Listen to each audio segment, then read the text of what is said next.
In this video, I'm gonna teach you how to get the Juggerknight in Stickwire 3. It's a very easy process, so make sure to follow along. In this video, I'm gonna give you easy to follow instructions on how to properly unlock the Juggerknight in Stickwire 3. This is going to work for any platform, and you will be able to check your progress for the unlock at any time. So to do this, you will have to complete a certain progression achievement. So go over to the progression window, or what I recommend that you do is go over to the proving rounds, and in here access the units category, where you will be able to browse through all of the units that you have.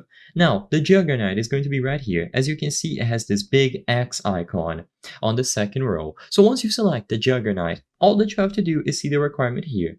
As you can see, the Juggerknight requires the Eclipser.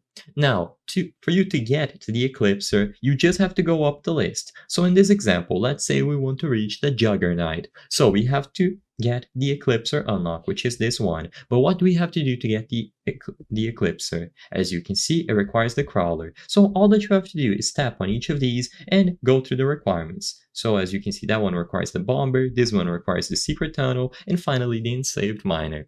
So the whole path is going to be like this. First, you unlock the enslaved miner. Afterwards, you unlock the secret tunnel. You unlock the bomber.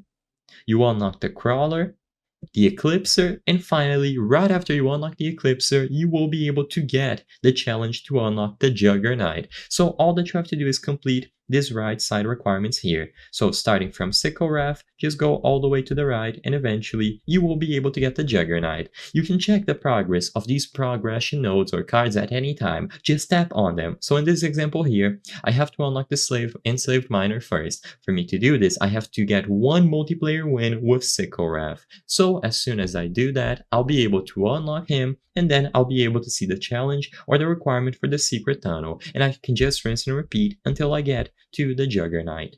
I hope I was able to help you on how to get Juggerknight in Stickwire 3. If this video helped you, please be sure to leave a like and subscribe for more very easy tips. Thank you for watching.